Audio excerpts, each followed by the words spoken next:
것이 잘 통하십니까? 네. 마스크를 좀 벗는 게 좋을 것 같아요. 모든 것이 잘 통하십니까? 이게 사람 사는 건 뭐든지 잘 통해야 하여튼 이 일이든 저 일이든 잘 통하는 것이 제일 중요한 것 같습니다. 오늘 제목을 동기상어입니다. 좀 있어 보이는 제목으로 좀 있어 보이려고 했는데 기억이 좀 나시겠습니까? 동기상어. 뭐 어렵지 않은 말입니다. 기가 같아야 서로 반응을 한다. 뭐든지 통해야 된다. 그런 이야기겠죠. 마음이 통하고 생각이 통하고 모든 것이 잘 통해야 됩니다. 말씀인데요. 제가 한번 읽어보겠습니다. 제가 참 성경에서 감동적으로 생각하는 그런 본문 중에 하나입니다. 창세기 33장 4절 말씀에 에서가 달려와서 그를 맞이하여 안고 목을 어금 맞추어 그와 입 맞추고 서로 우니라. 야곱과 에서가 서로 원수간으로 지내다가 상봉하는 그런 장면입니다. 성경에 나타나는 희귀한 장면 중에 하나이라고 볼 수 있겠죠. 그렇게 철천지 원수로 평생 동안 지내다가 둘이 만날 때 그 감동적인 모습이 마음에 남는 그런 장면입니다. 마찬가지로 창세기 45장의 말씀에 자기 아우 베냐민의 목을 안고 우니 베냐민도 요셉의 목을 안고 우니라. 요셉이 또 형들과 입맞추며 안고 우니 형들이 그제서야 요셉과 말하니라. 요셉도 평생 동안 얼마나 많은 고생을 했습니까? 그 고생이 이제 애굽에서 총리로 다 보상을 받고 가족들과 다시 회유하면서 상봉하는 그 장면, 목을 어긋맞고 우는 그 장면, 그 남자들이 그런 눈물을 흘리는 장면은 성경에 나타나는 희귀한 장면 중에 하나이죠. 자, 이렇게 서로 통하는 그런 장면은 우리에게 뭔가 감동을 진하게 안겨다주는 그런 장면이라고 할 수 있습니다. 생각이 통하고 마음이 통하고 또 사람이 통하면 그러면 하나님도 감동하시리라. 그런 마음을 가지고 제목을 동기상어입니다. 그렇게 정해보았습니다. 오늘 물에 관련된 그런 내용으로 여러분과 나누도록 하겠습니다. 먼저 우리가 알만한 재미있는 물 이야기로 시작을 하겠습니다. 이 세상의 모든 물질들은 그 액체 물질들은 딱딱한 고체가 되면 무거워지게 되어 있습니다. 밀도가 좀 강해지는 거죠. 높아지는 거죠. 그래서 무거워져서 가라앉는데 물은 그 반대입니다. 물은 고체가 돼서 얼음이 되면 가벼워져서 보다시피 둥둥 뜹니다. 다른 어떤 물질도 그런 것이 없이 물만 그렇게 되어 있습니다. 근데 그게 아주 유용한 것 중에 하나가 무엇이냐면 하천에 개천에 물이 얼 때 바닥부터 얼지 않고 위에부터 얼어서 내려가요. 그래서 물고기가 살 수 있는 거예요. 만약 밑에서부터 얼어서 올라간다고 한다면 민물고기들은 다 죽습니다. 참 하나님이 그것을 생각하셔서 그런지 어때서 그랬는지 물은 우주 만물의 원소 가운데 참 신기한 원소 가운데 하나가 물이라 그렇게 생각해 볼 수 있습니다. 또 물은 놀라운 것 중에 하나가 뭐냐면 뭐든지 씻을 때 물을 써요. 우리가 다 씻을 때 물 말고 다른 거로 씻습니까 혹시? 뭐 예를 들어서 나는 퐁퐁으로 씻는다, 나는 락스로 씻는다 그런 사람은 없잖아요. 그렇죠? 하여튼 다른 거로 씻어도 마무리는 물로 마감을 해야 돼요. 그게 뭐냐면 물은 1초에 1조 번 H2O가 붙었다 떨어졌다를 반복합니다. 엄청난 활동 에너지가 있습니다. 그것을 통해서 깨끗이 씻어내는 마감을 산소와 수소가 그 역할을 감당하도록 하는 것이 그게 바로 H2O 물입니다. 그러니까 물이라고 하는 건 우리가 생각하는 것보다 굉장히 그 안에 숨겨진 과학이 있다 이렇게 말씀드릴 수 있습니다. 자, 오늘 한 가지 우리가 알아야 될 것 중에 하나는 오늘날 우리 시대가 포스트 코로나 시대이잖아요. 그렇죠? 팬데믹이 세상을 다 휩쓸었습니다. 근데 지금뿐만 아니라 예전에도 팬데믹이 있었죠. 14세기 중세 유럽을 휩쓸었던 페스트, 혹사병이 있었고 그리고 1918년 스페인 독감에서 5천만 명가량이 죽었었습니다. 그리고 1968년에 100만 명이 죽은 홍콩 독감이 있었고요. 그리고 2009년에 신종플루, 그리고 2019년에 지금 코로나, 그리고 다음에 뭐가 언제 어떻게 나타날지 예상하지 못하는 그런 시대입니다. 그래서 지금은 서바이벌 헬스 케어다. 건강을 잘 유지해서 살아남는 게 중요하다. 이렇게 말을 할 수가 있습니다. 서바이벌 헬스 케어, 지금 무슨 말입니까?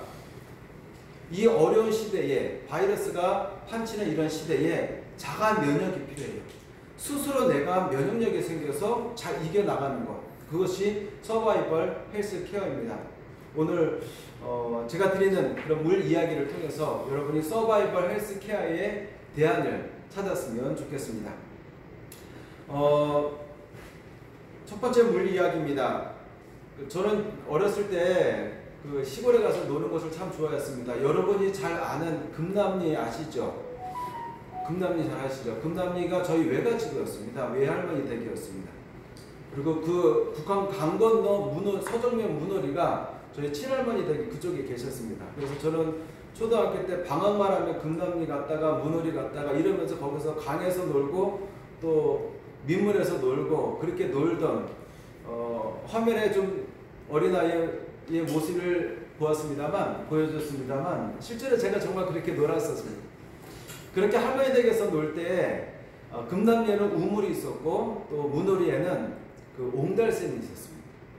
거기에서 물을 먹고 그 물이 참 그렇게 좋은 것인 줄 모르고 지내다가 이제 보니까 굉장히 귀한 물이었다라고 하는 것을 뒤늦게 좀 알게 됐었죠. 자, 그 물이 흐르는데 그 할머니 댁에서 내려온 그 옹달샘 그 물이 어떤 물이냐면 지하 3,000m까지 내려가서 1년여 동안 흐르다가 그러고 나서 품어져 나오는 그 물입니다. 그게 옹달샘입니다. 그것이 이제 광천수죠. 자, 그 광천수가 어떤 물입니까? 자연에서 올라오는 물이에요.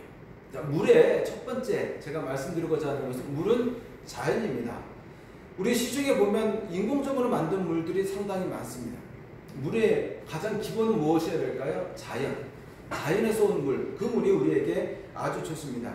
자, 그 옹달샘이라고 하는 그 물의 특징을 보면 그 물은 광천수다 이렇게 말을 할 수 있는데 그 광천수의 특징은 첫 번째 자연수입니다.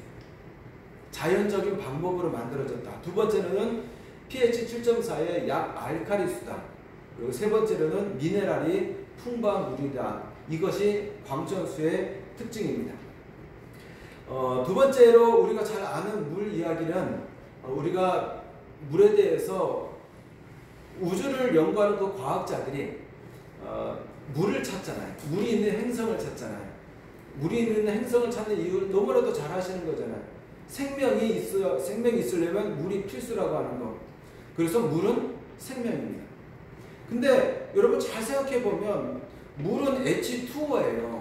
근데 H2O가 어떻길래 그것이 있어야만 생명이 있는지, 있을 수 있는지 그걸 생각해 볼 수 있지 않습니까?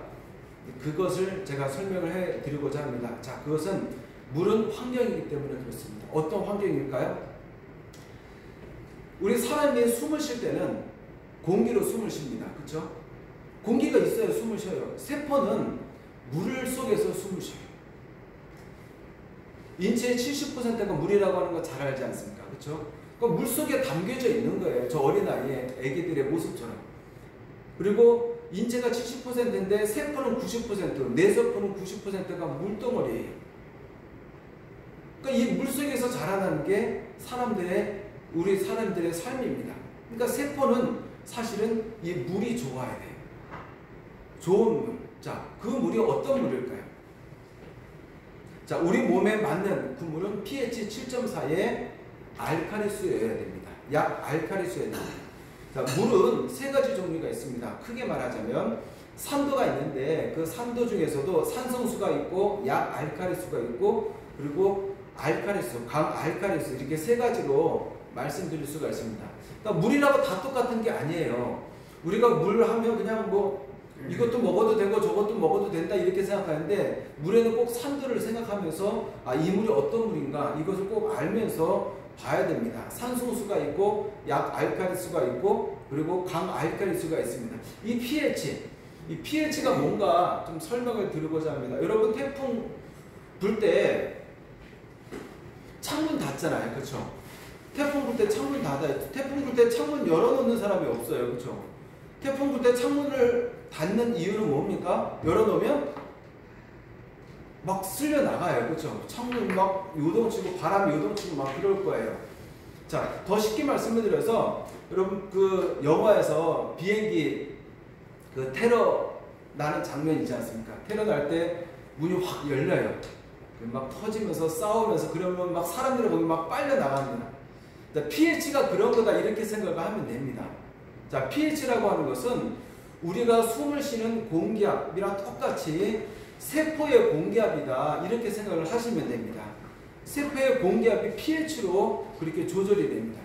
여러분 pH는 pH 7.4가 우리 몸에 맞는 물인데 혈관, 혈액, 그리고 세포 안에 있는 물, 그리고 어머니의 양수가 pH 7.4예요.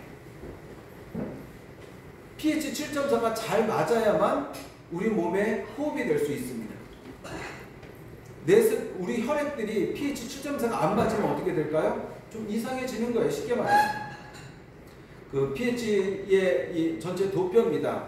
그 빨간색 쪽은 강산성이고요. 그리고 이제 파란색 쪽은 알칼리수입니다. 그 가운데 이제 7이라고 하는 부분이 우리 몸에 맞는 그 물인데 여기 하나 이제 표에는 이 그림에는 증류수가 여기 표시되어 있는데 증류수가 한 5 이하로 좀 내려가야 되는데 요거에는 그림이 조금 잘못되긴 했습니다. 자, 우리 저기 지금 커피 드셨잖아요.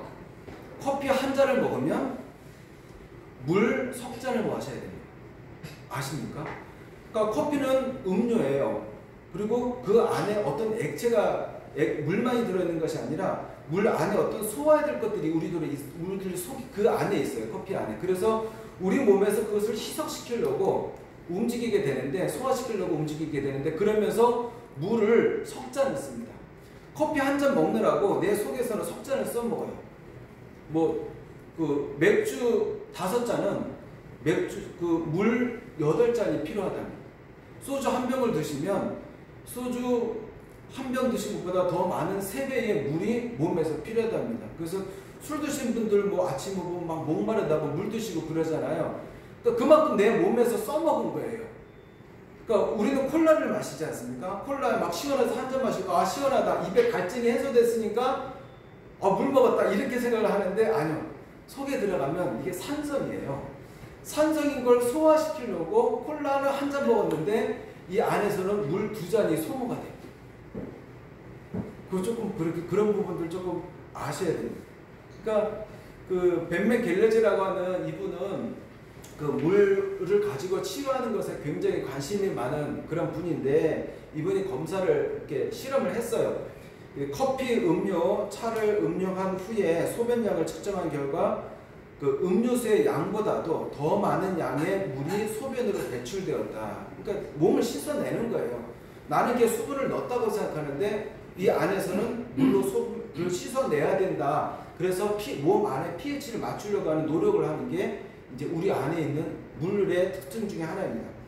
그러면서 하는 이야기가 거의 모든 질병의 시작은 탈수로부터 시작됩니다. 탈수, 즉 물 부족으로 인해 이상 현상이 시작되면서 각종 질병으로 발전하게 된다라고 벤맥 갤러지가 이야기를 했습니다. 좀 우리가 이 부분은 좀 심각하게 생각해야 될 부분 중에 하나이죠. 자, 그러면 이제 여기서 좋은 물의 기준이 뭔지 잠깐 돌아보도록 하겠습니다. 복잡한데 이걸 다 설명드리진 않습니다. 간단히만 읽어보면 인체에 유해한 물질이 없는 물, 물에 중금속이 있으면 안 되잖아요. 그죠? 그건 당연한 이야기입니다. 자, pH 7.4의 약 알칼리수, 그리고 미네랄이 풍부하고 경도가 높지 않은 물, 산소와 이산화탄소가 충분히 용해되는 물, 활성산소 제거 능력이 있는 물, 물 분자 집단이 작고 파동 에너지가 있는 물. 복잡한데 간단히 생각하십시오. 하여튼 유해 물질은 없어야 되고 나머지의 특징은 뭐냐? 미네랄이 있어야 된다 그 말입니다. 미네랄이 있으면 이거 나머지는 다 해결이 됩니다. 미네랄이 풍부하고 경도가 높고 경도는 칼슘과 마그네슘을 이야기하는 거예요. 활성산소 제거 능력, 그 미네랄의 능력이에요. 물 분자 집단이 작고 파동 에너지가 있는 물. 미네랄이 있는 물이 이런 거예요. 그러니까 제가 이거 다 설명드리지 않습니다. 딱 한 가지만 기억하십시오. 물에는 미네랄이 있어야 됩니다. 아까 제가 광천수 말씀을 드렸지 않습니까? 처음에. 자, 물은 어때야 된다? 자연수여야 된다. pH 7.4의 약 알칼리수여야 된다. 그리고 어때야 된다고요? 미네랄이 있어야 돼요.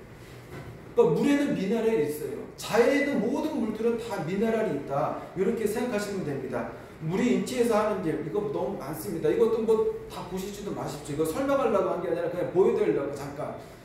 간단히 미네랄이 있어야 된다. 이거 한 가지만 생각하면 틀림이 없습니다. 끝나고 나서 제가 질문을 받도록 하겠습니다. 자, 그러면 미네랄이 뭔가 이걸 알아야 됩니다. 미네랄 우리 중요한 거 많이 들어보셨잖아요. 근데 미네랄 꼭 필요하다라고 하는 건 정도는 아는데 미네랄이 왜 중요한 건지에 대해서 조금 설명을 드리도록 하겠습니다. 미네랄은 이렇게 설명드릴 수 있습니다. 여러분 그 계곡물이 흐르잖아요. 폭포물이 흐르잖아요. 폭포물이 흐르면 그 물은 위에서부터 아래로 시원하게 흘러내려가고 시원하고 맛있고 그리고 깨끗하고 근데 그 물이 옆으로 새서 연못이나 저수지로 가면 어떻게 돼요? 연못이나 저수지로 간 그 물은 더럽죠. 그 물은 고여 있어요. 멈춰 있어요. 자, 멈춰 있다. 이게 뭐냐? 이게 산성수예요. 빨리빨리 움직이는 저 계곡물 같은 게 그 뭐예요? 그 미네랄 워터다. 이렇게 생각하시면 됩니다. 암세포가 산성세포예요. 암세포는 멈춰 있어요. 그리고 다른 것들을 다 잡아먹는 특징을 가지고 있어요. 그리고 체온이 암세포의 온도가 1도 정도 낮아요. 제가 예를 들어서 설명드린 겁니다만 사실 거의 틀리지 않습니다. 우리 몸 안에 미네랄이 풍부하면 이것이 위에서부터 아래로 잘 씻어 내려가줘요. 그런 특징이 있는 것이 미네랄 워터의 특징이에요. 그런데 반면에 산성수인 그 물이 우리 몸 안에 들어가게 되면 그 물을 멈춰지게 만들어요. 암세포를 멈춰지게 만드는 그런 특징을 갖고 있는 게 바로 산성수의 특징 중에 하나입니다. 그러니까 미네랄 워터와 그렇지 않은 약 알칼리의 물과 산성수의 물이 어떤 차이가 있는지 그런 부분들을 우리가 꼭 생각을 해봐야 됩니다.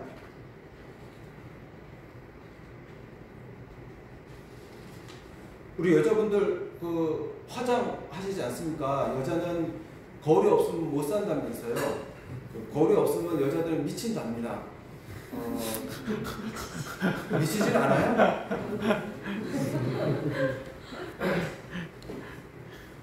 여자들이 제일 바라는 게 피부잖아요. 예쁜 피부. 물광. 물광이 진짜 물광이에요. 네, 진짜 물광이에요. 세포의 90%가 물이니까요. 정말 하나도 틀리지 않지 않습니까? 옛날 뭐 산소 같은 게 막 이랬는데 겉으로 여러분 겉에다가 화장품을 바르는 게 중요할까요? 속 안에 물이 좋은 게 좋을까요? 당연한 거지 않습니까? 겉에도 좀 발라야 되긴 했지만 속에 물이 좋으면 얼굴이 예뻐질 수밖에 없습니다. 그럼 물광이 날 수밖에 없어요. 미네랄 풍부한 물은 정말 그렇게 됩니다. 그 저 견본이 있지 않습니까? 얼마나 예쁜지 모릅니다. 화장을 안 해도 예뻐요. 세수를 안 해도 예뻐요. 미네랄이 풍부한 물을 먹게 되면. 이 대목에서 좀 웃으셔 주셔야 되는데. 진짜 그렇습니다. 왜냐하면 미네랄 풍부한 물을 아까 폭포수와 같이 세포 안에 있는 것들을 잘 씻어내죠. 정말 그래요. 그래서 얼굴에 진짜 광이 나도록 윤이 나는 그런 부분들이 있습니다. 맞습니다. 남자인 저도 약간 그런 부분들을 느끼거든요. 근데 산성수가 되면 어떻게 된다고요? 멈춰져 있잖아요. 그래서 나타나는 것 현상 중에 하나가 뭐냐면 아토피도 그런 거예요. 아토피의 원인이 두 가지로 볼 수 있습니다.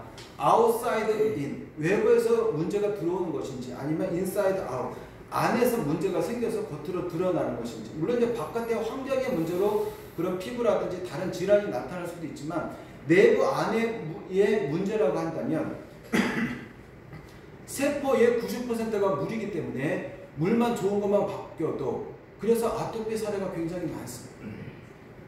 산성수냐 아니냐. 산성수는 멈춰져 있잖아요.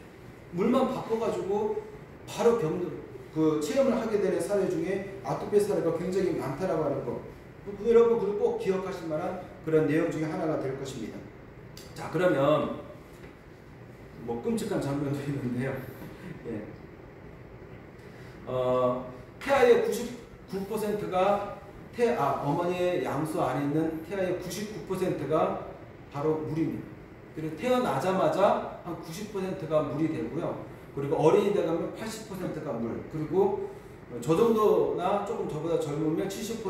그리고 연세가 드시면 60%가 물입니다. 그러니까 노화와 물의 성분의 퍼센티지하고 그만큼 연결이 있다. 그러니까 물만 잘 드셔도 피부가 좋고 노화도 상당히 많이 방지할 수 있는 것입니다. 자, 이런 역할을 하는 미네랄이 이런 역할을 하게 되는 이유가 무엇인가에 대해서 조금 살펴보도록 하겠습니다. 우리가 음식을 먹잖아요. 탄수화물, 지방, 단백질 이렇게 음식을 먹습니다. 자, 이것은 우리 몸 안에 영양소로 작동을 하는 그런 타는 영양소다 이렇게 말씀드릴 수 있습니다.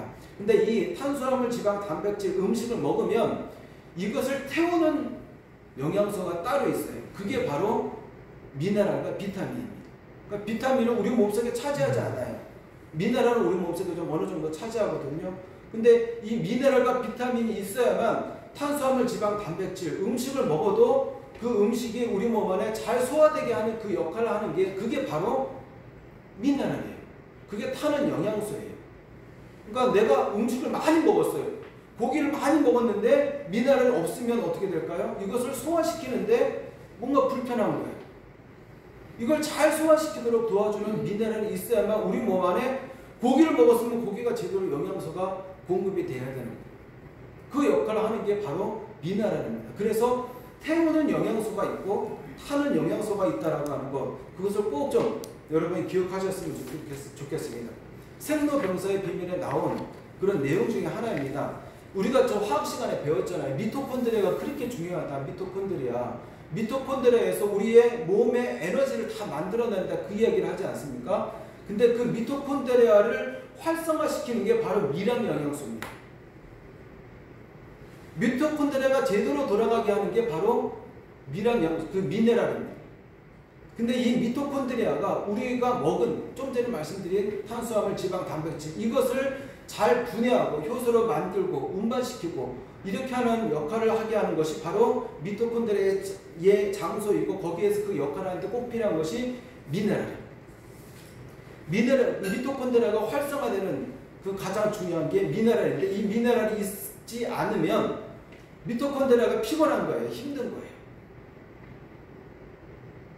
영양소를 만들어야 되는데 내가 활동을 많이 했어요. 그래서 영양소를 막 우리가 먹잖아요. 그렇죠? 운동 많이 하고 그래서 배고파가지고 뭘 먹어서 영양소를 만들려고 하는데 음식은 들어갔는데 미네랄이 없다 그러면 제대로 영양소를 만들지 못하고 먹은 게 어디로 가요?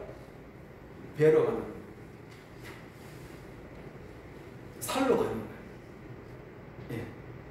그래서 나오는 얘기 중에 하나가 뭐냐면 배부른 영양실조다 이런 얘기가 있습니다. 배부른 거지다 이런 얘기가 있습니다. 그러니까 미네랄이 있느냐 없느냐는 그렇게 중요할 수 있습니다. 우리가 음식을 잘 먹는데 또 운동하고 나서 이 모든 것을 잘 풀어주는 그 에너지의 힘을 만들어주는데 그 힘을 만들어주지 못하면 어떻게 돼요? 피로를 느끼게 돼요. 그러니까 피로와 비만이 미토콘드리아와 관계가 있다. 미토콘드리아는 미량 영양소, 특히 미네랄과 관계가 있다라고 하는 것을 여러분이 아시면 좋겠습니다. 미네랄 여러 가지가 많은데 쉽게 간단하게 이거 뭐 복잡한데 이걸 어렵게 다 어떻게 설명합니까? 짧게만 설명하겠습니다. 여기 화면 보지 마시고 저만 보시고 이거 보면 더 어지러울 거예요. 칼슘과 나트륨은 세포의 문입니다. 세포가 이렇게 동그랗다고 한다면 세포에 문이 있는데 그 문을 열고 닫고 우리가 음식을 먹으면 그 음식이 세포 안으로 공급이 돼야 되고 산소가 공급이 돼야 되잖아요. 그리고 이것을 세포가 써먹은 다음에 노폐물이 생기고 그리고 이산화탄소가 생기면 이걸 내보내야 돼요. 이 세포의 문을 열고 닫는 게 바로 뭐냐? 칼슘과 나트륨이에요. 칼슘과 나트륨이 서로 그 pH 기호를 신호를 주고받으면서 딱 맞으면 열고 닫고 하면서 이걸 내보내고 들어오게 하게 하는 것이 바로 칼슘과 나트륨의 가장 큰 특징 중에 하나입니다. 물론 그 외의 특징도 많은데 그것만 기억하시면 좋습니다. 마그네슘 우리 많이 알고 있잖아요. 왜 눈 떨리면 마그네슘 부족이다 이런 이야기 하지 않습니까? 맞습니다. 이 눈 떨림이라고 하는 게 뭡니까? 근육이에요. 근육. 그러니까 근육이 피곤한데 근육 조절이 잘 안 되는 거예요. 내가 막 운동을 많이 했는데 너무 피곤한 거, 그 피로의 젖산을 빨리 풀고 근육이라든지 이런 것을 좋게 하는 것이 그게 바로 마그네슘이에요. 그래서 마그네슘이 좋으면 근육이 떨리지 않고 근육이 안정이 되죠. 심지어 근육이 안정이 되면 몸이 안정이 되고 피로가 풀리면서 쉽게 잠에 깊게 잠들 수 있어요. 그래서 마그네슘이 천연 안정제다, 천연 진정제다, 항스트레스에 중요한 것이 마그네슘이다, 이렇게 말을 하기도 합니다. 이게 잘못되면 심장병이나 심근경색이나 이런 질병들이, 근육과 관련된 질병들이 나타날 수 있습니다. 게르마늄 너무나도 유명하잖아요. 게르마늄은 딱 한 가지만 기억을 하십시오. 반도체예요. 생체 반도체예요. 그러니까 우리가 영양소를 먹은 거하고 그렇지 않은 금속과 비금속을 우리 몸 안에서 잘 신호를 주고받게 하는 게 바로 게르마늄입니다. 그 게르마늄은 항암에 많이 실제로 약으로 처방이 되는 것이 게르마늄입니다. 아연, 잘 아시지 않습니까? 성호르몬이라든지 성장 호르몬, 그리고 아토피에 좋고, 또 그 크롬산가도 좀 이따 여러분 자료 나눠드릴 텐데, 그 크롬산가에 대한 자료가 있습니다. 그 크롬산가는 당뇨에 좋은데 인슐린이 세포막에 잘 결합이 되도록 하는 게 바로 크롬산가입니다. 그 외에 질병이 많은데 뭐 어려운 거는 더 설명을 드리지 않겠습니다. 자, 정리를 하겠습니다. 이제까지 거 다 좀 머릿속에 잠깐 지우셔도 괜찮습니다. 이것만 기억을 하시면 됩니다. 자, 미네랄이라고 하는 것 어떻게 된다고요? 물에 꼭 있어야 된다. 그러니까 필수 영양소입니다. 필수 영양소. 그리고 두 번째로 반드시 외부에서 섭취를 해줘야 됩니다. 그러니까 탄수화물, 지방, 단백질은 우리가 음식이나 이런 것을 통해서 먹잖아요. 그런데 그 몸 안에서 스스로 만들어내지 못하는 게 미네랄이에요. 그래서 반드시 외부에서 섭취를 해줘야 되는 것입니다. 그리고 세 번째로 골고루 균형을 갖춰야 됩니다.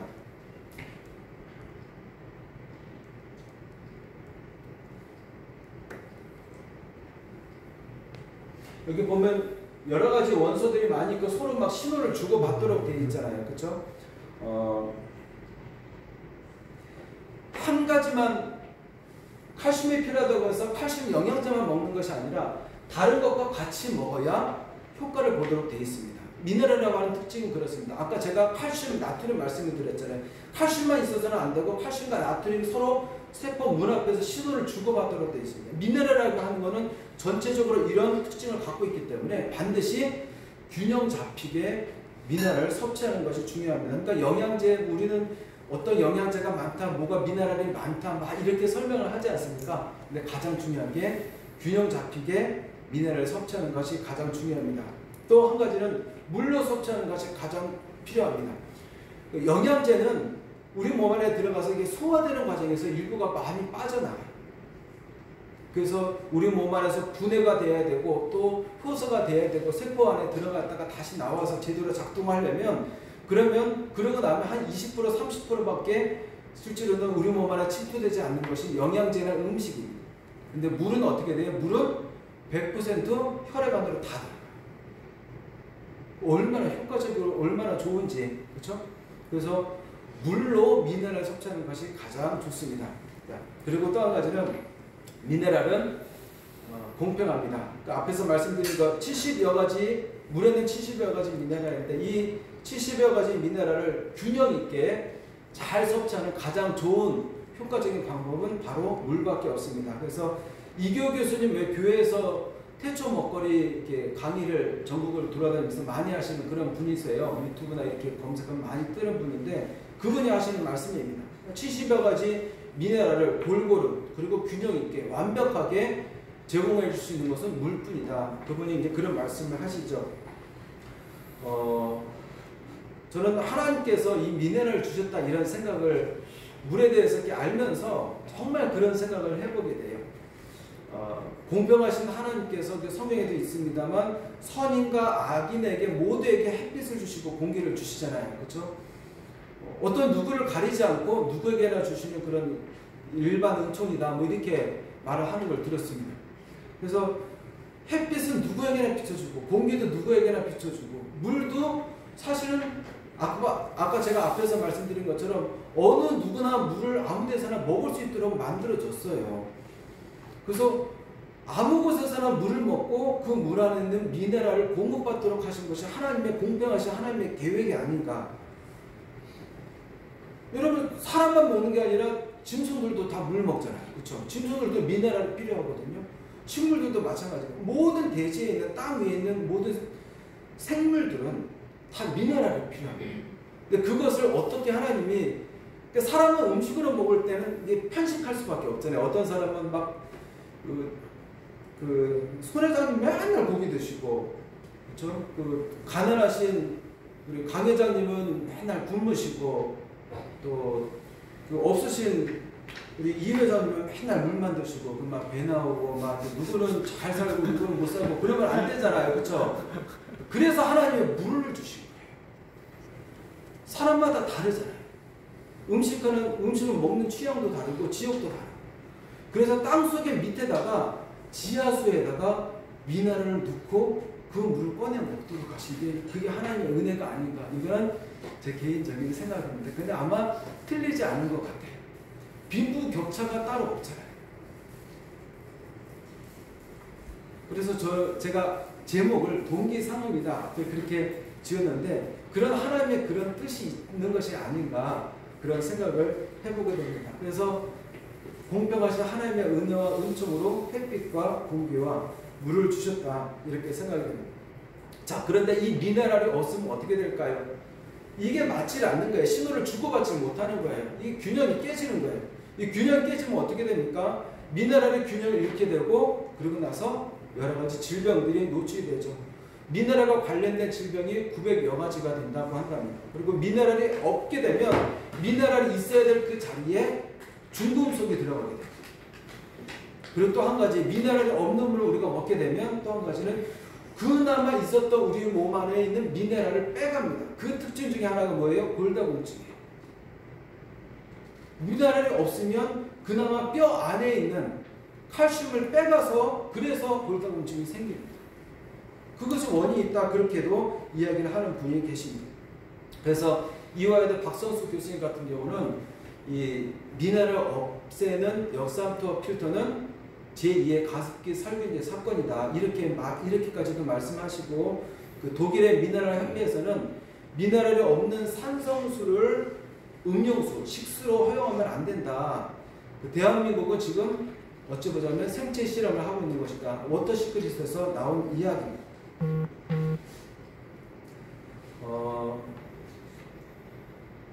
시중의 필터는 간단 짧게 이야기하겠습니다. 두 가지밖에 없습니다. 역삼투압 필터는 100만 분의 1 마이크로미터만 통과할 수 있습니다. 머리카락 100만 분의 1만 지나갑니다. 그러니까 순수한 H2O 외에는 아무것도 지나가지 못하도록 만든 게 바로 역삼투압 필터입니다.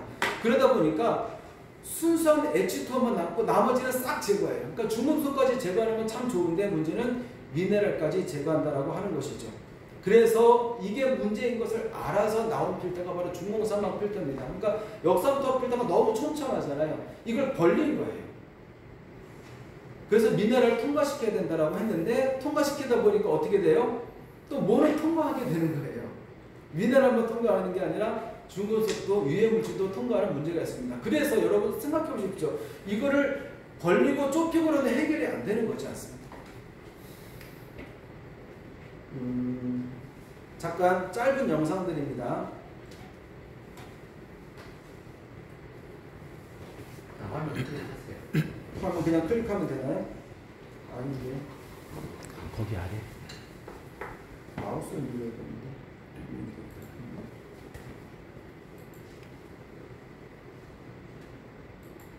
눌렸죠.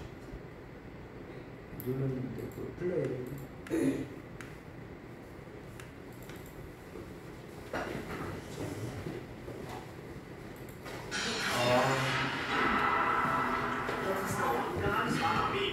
정수기물 먹으면 환자 된다.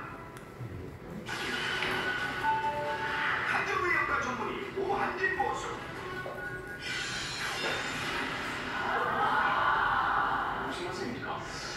이게 우리가 깨끗한 물 먹으려고 비싼 돈 주고 구입한 정수기물이 오히려 암세포를 활성화시키고 또 당뇨병, 심장병 같은 질병을 유발한다는 보고가 있습니다. 우리 국민의 70%가 사용하고 있는 역삼투압 정수기는 물속에 들어있는 여러 가지 중금속이나 질소 같은 유해물질을 완벽하게 제거합니다. 완벽하게 제거하다 보면 우리 몸에 꼭 필요한 유익한 미네랄까지 제거하기 때문에 문제가 되는 거죠. 성분이 없어지기 때문에. 그 미네랄을 완벽하게 제거하게 되면 물이 굉장히 산성 쪽으로 가게 돼요.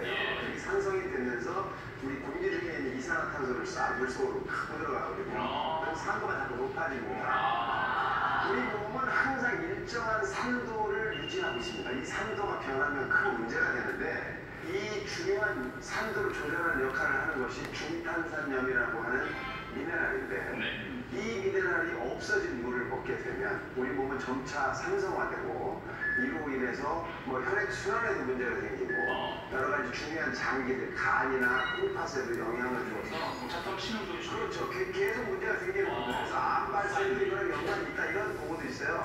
예를 들어서 1980년대부터 우리나라에 역삼투압 방식의 이 정수기가 공급되기 시작했는데 이때부터 우리나라의 위암 발생률이 급격히 올라가기 시작했다.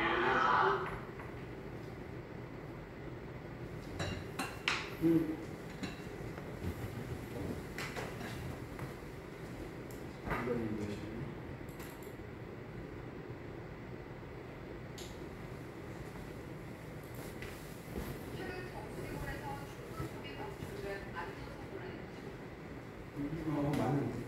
아, 그렇게 보시는 거예요?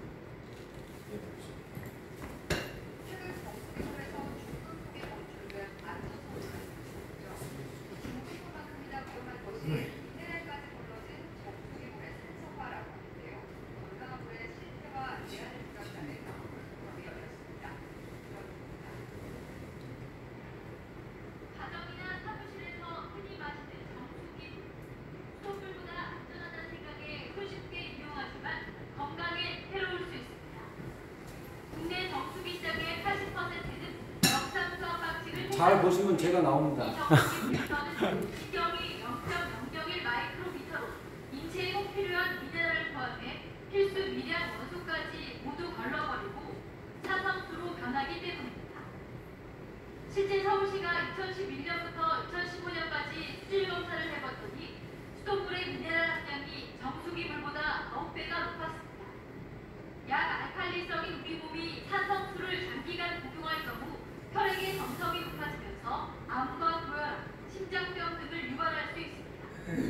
산성수를 먹게 되면 우리 몸이 가지고 있는 각종 미네랄을 산성소화계라고 해서 이것을 몸 밖으로 배출해냄으로써 우리 몸에는 많은 미네랄 대피라든지 문제는 이런 학계의 보고에도 불구하고 사회적 관심과 제도는 미흡하다는 데 있습니다.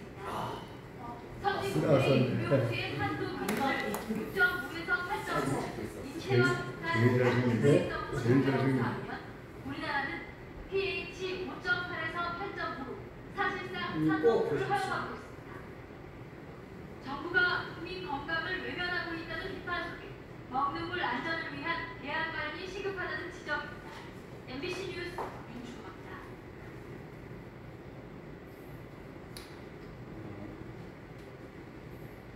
역삼투압 필터가 그렇게 제작된 반면에 이제 천연 미네랄 복합 필터 여러분에게 나중에 이제 자료를 드릴 텐데 뭐 간단히만 말씀을 드리겠습니다. 14단계의 천연 미네랄 방석을 통해서 이제 정수할 건 다 정수하고 그리고 미네랄을 살리고 물을 살리는 활수 방식으로 물을 만들었습니다. 그래서 이제 약수들을 만드는 데 성공을 한 것입니다. 근데 근거 없이 약수라고 그렇게 말을 하는 게 아니라 이 전국의 물들 그리고 세계적으로 유명한 물들을 다 과학적으로 분석을 했습니다. 다 40년 동안 물만 분석을 하다 보니까 가장 좋은 물에 샘플이 있어야 될 거 아닙니까? 그 샘플을 연구하고 찾아보니까 전남불의 당물샘이라고 하는 그 물이 정말 좋다라고 하는 걸 알게 된 거죠. 그래서 그 과학적인 역사적인 증거들이 있습니다. 신라시대 때부터 내려오는 그런 물이고 그리고 1986년에 고려대 예방의학팀이 이 마을이 장수하게 된 뭔가 이유가 있을 거 아니냐 한번 우리가 한번 밝혀보자라고 했는데 뭐 공기도 좋고 딴 것도 좋고 다 좋은데 그 중에서 가장 좀 탁월하다라고 하는 것이 물이다. 다른 지역에 비해서 가장 특출나게 좋은 게 물이지 않냐. 그래서 그 물이 당물샘이라고 하는 것을 고려대 예방의학팀이 인증을 해준 그런 자료가 있고, 거기에 가면 이제 여기 그 비석이라든지 이런 부분에 근거된 그런 역사적인 자료들이 많이 거기 기록되어 있습니다.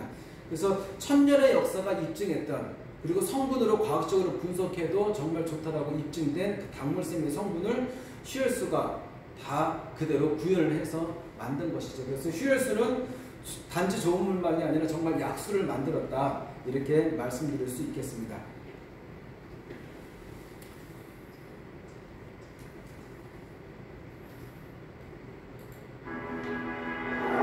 백두대간 지리산. 천년의 역사가 녹아든 지리산 약수 당물샘물을 과학적으로 분석하여 동일한 성분을 가정용 식수로 구현해낸 효율 활수기. 정수 기능은 기본이며 수돗 물속 미네랄은 살려내고 당물샘물 속 20여 가지 기능성 미네랄을 비율에 맞춰 구현하다. 자연보다 더 자연 닮은 효율수는 보약 같은 물입니다. 언제 어디서나 당물샘물 성분 효율수를 마실 수 있습니다. 천년의 시간을 공유하다. 효연 발소기. 이제 오늘 이야기를 마무리를 하도록 하겠습니다. 결론 부분의 내용입니다. 역대 왕들의 가장 최고의 덕목은 치산치수였습니다.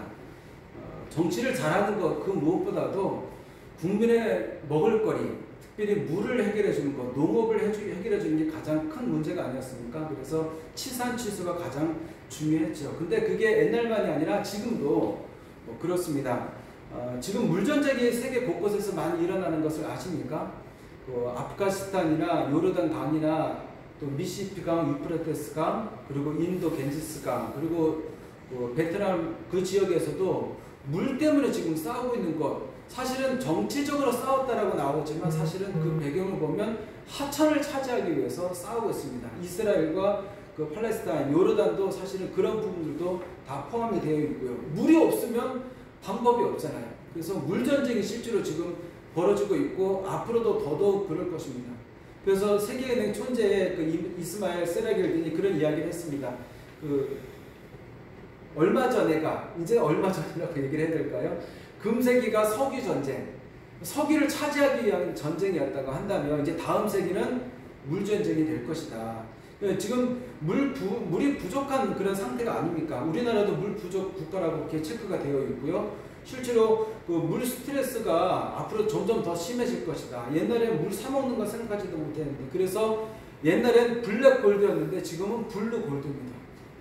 그래서 물을 어떻게 잘 보존하고 만드느냐가 이게 국가적인 산업입니다. 그래서 대구 가면 그 물 클러스터라고 하는 물 박람회가 계속해서 이루어지고 세계가 계속해서 이루어지고 있는 것, 산업가들은 그것이 아주 발빠르게 움직이고 있다고 하는 것을 꼭 우리가 좀 아실 필요가 있습니다.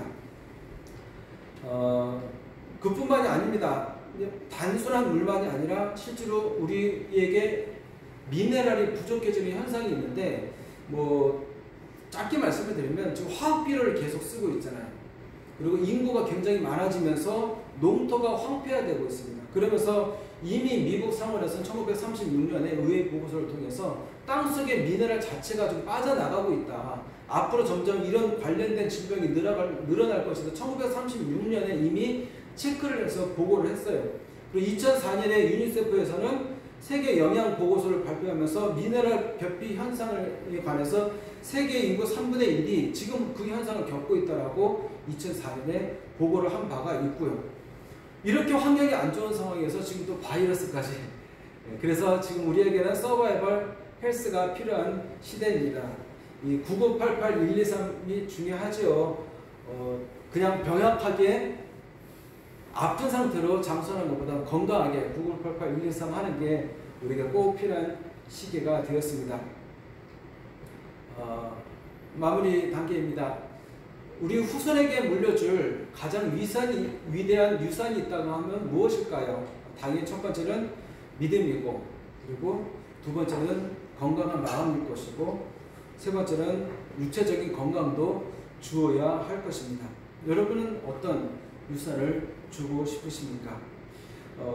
미국의 건립 초기에 그 선언문을 많이 만들었던 미국의 철학가 사상가인 에머슨이 이렇게 이야기했습니다. 성공이란 건강한 아기를 낳든 한때기에 정원을 가꾸든 사회의 환경을 개선하든 자기가 태어나기 전보다 세상을 조금이라도 좋은 곳으로 만들어 놓고 떠나는 것, 자신이 한때 이곳에 살았음으로 해서 단 하나의 다른 사람의 인생이라도 행복해지는 것, 이것이 진정한 성공이다. 나 때문에 한 사람이 조금이라도 퇴보되지 않고 조금이라도 앞으로 좋아질 수 있다고 한다면 그것만 해도 성공이 아닌가, 그런 이야기가 아니겠습니까? 저로 인해서 또 여러분이 인해서 그랬으면 좋겠습니다. 진짜 마지막으로 말씀을 읽고 마치도록 하겠습니다. 욥기 36장 말씀에 물에 관련된 그런 말씀이 있습니다. 그가 물방울을 가늘게 하시며 빗방울이 증발되어 안개 되게 하시리라. 그것이 구름에서 내려 많은 사람에게 쏟아지느니라. 어찌 보자면 물에 관련된 이 말씀이 너무나도 당연한 것 같지만 그 욥기 시대는 거의 선사 시대인데 이런 것을 생각해서 물의 원리가 성경 안에 굉장히 많이 사실은 담겨져 있습니다. 창세기 3장 19절 말씀에 이런 말씀이 있죠. 내가 흙으로 돌아갈 때까지 얼굴에 땀을 흘려야 먹을 것을 먹으리니 내가 그것에서 취함을 입었습니다. 너는 흙이니 흙으로 돌아갈 것이니라. 그러니까 탄수화물, 지방, 단백질은 다 사라지지만 이게 광석 성분과 흙 성분과 미네랄 성분은 나중에 남는다가 그래서 미네랄이 중요하다. 그렇게 이 말씀을 가지고 말씀하시는 분도 계십니다. 마지막으로 정말 오늘 말씀드렸던 동기상응에 관한 그런 말씀을 읽고 마치도록 하겠습니다. 제가 좋아하는 구절인데요. 진실로 너희에게 이르노니 무엇이든지 너희가 땅에서 매면 하늘에서도 매일 것이요 무엇이든지 땅에서 풀면 하늘에서도 풀리리라. 진실로 다시 너희에게 이르노니 너희 중에 두 사람이 땅에서 합심하여 무엇이든지 구하면 하늘에 계신 내 아버지께서 그들을 위하여 이루게 하시리라. 두세 사람이 내 이름으로 모인 곳에는 나도 그들 중에 있느니라. 두세 사람이 모인 곳에 주님이 계시다, 이 말씀을 많이 들었는데 다시 말씀을 보니까 두세 사람이 그냥 모인 게 아니라 마음을 합해서 모인 것을 말씀하시는 것 같아요. 그렇죠? 땅에서 우리 옆 사람과 관계가 메인 상태에서 있는 것이 아니라 옆 사람과의 관계가 잘 통하고, 그래서 마음이 통하고 뜻이 통하고 생각이 통하고, 그래서 우리와의 관계가 잘 풀어지면 한 땅에서 풀려지면 하늘에서도 풀려지지 않겠는가. 그렇죠? 그게 바로 동기상응에 관한 그런 말씀이 아닌가, 저는 이제 그렇게 이해를 했습니다. 그래서 마음을 합심해서 우리의 생각과 뜻을 잘 맞춰서 우리 후손을 위해서, 우리 다음 세대를 위해서, 또 우리 모두를 위해서 그렇게 할 수 있다고 한다면 하나님께서도 감동하시지 않겠는가, 그런 말씀인 것 같습니다. 그런 동기상응의 일들이 여러분 안에 많이 나타났으면 좋겠습니다. 잠깐 기도하고 마치겠습니다. 하나님 감사합니다. 세상 만사의 일이 잘 통해야 되는 것처럼 우리 하는 믿음의 일이, 영적인 일이, 신앙의 일이, 또 사업의 일이, 모든 일들이 잘 통해서 동기상응하여서 형통한 축복을 받게 하시고 기도하는 제목들도 다 응답받는 우리 모두의 삶이 되도록 인도하여 주옵소서. 예수님의 이름으로 기도하옵나이다. 아멘. 감사합니다.